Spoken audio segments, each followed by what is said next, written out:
अस्सलाम वालेकुम व्यूअर्स। आज हम पंजाबी डिश बनाने जा रहे हैं पालक गोश्त। इसके लिए मैंने पालक ली है 1.5 किलो, तकरीबन 1.25 किलो के करीब रह गई होगी, 1 से 1.25 किलो के करीब। उसके अलावा 1.5 किलो मैंने मटन लिया है, नमक, हल्दी, मिर्च और गरम मसाला, 2 अदद छोटे प्याज, दरमियाने प्याज कह लें, टमाटर है, अदरक लहसुन का पेस्ट है, 5 गिलास के करीब पानी है। उसके अलावा घर की क्रीम है जो बलाई दूध से उतरती है, बलाई कह लें, मलाई कह लें, उसके साथ एक अपना टेस्ट है। और ये पंजाबी स्टाइल से हम बनाने जा रहे हैं पालक गोश्त। तो शुरू करते हैं नाज़रीन। बिस्मिल्लाहिर्रहमानिर्रहीम।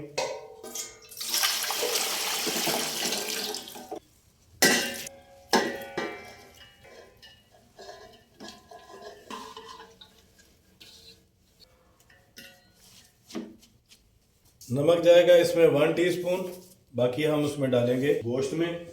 आप मसाले जो हैं हस्बे जायका भी डाल सकते हैं। मेरे चूँकि घर के बने हुए मसाले हैं, ये थोड़े से तेज़ होते हैं। इसके अलावा आप गोश्त की तरफ चलते हैं।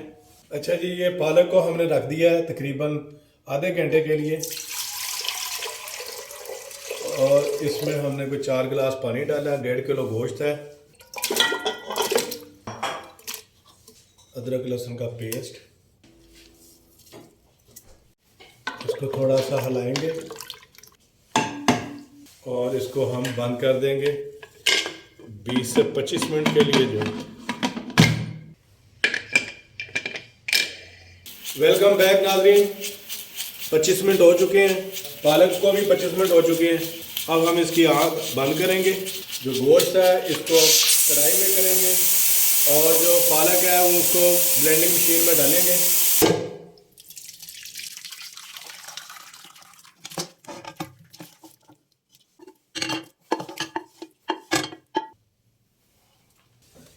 लीजिए नाज़रीन, इसको ब्लेंडर में डालेंगे।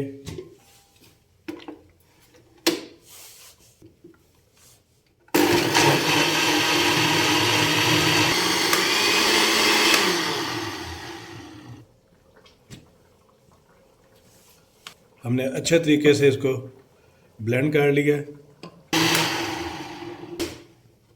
अच्छा, इससे पहले थोड़ा सा हम मसाले ऐड कर लें।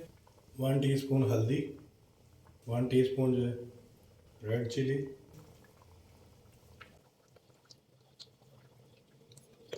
और इसको 5 से 7 मिनट तक जो है अच्छे तरीके से भूनेंगे। 8 से 10 मिनट हो चुके हैं।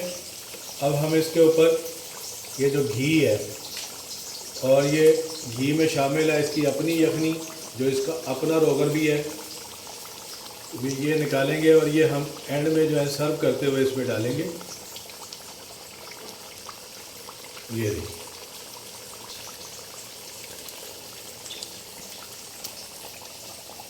पालक जो है हमने जो पहले ब्लेंड करके रखी हुई है, और जब तक ये एक जान ना हो जाए इसका पानी थोड़ा सा खुश्क करना होगा हमें, और इसकी भुनाई करेंगे तकरीबन हम 15 से 20 मिनट तक।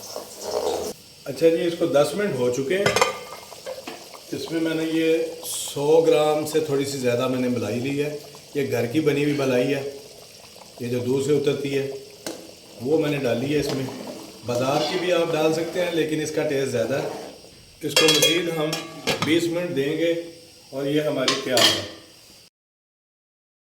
लीजिए नाज़रीन, ये मुकम्मल हो चुका है। ये जो आपको तरी सी नज़र आ रही है ये मलाई की है, और ये जो हमने पहले निकाल के रखा था इसकी तरी, वो इसके ऊपर ऐसे डालेंगे। नाज़रीन, ये रेसिपी ज़रूर टेस्ट कीजिएगा और हमें कमेंट में बताइएगा कि आपको ये रेसिपी कैसी लगी। नई रेसिपी के साथ दोबारा हाजिर होंगे, तब तक के लिए इजाज़त दीजिए। अल्लाह हाफिज़, अल्लाह निगहबान।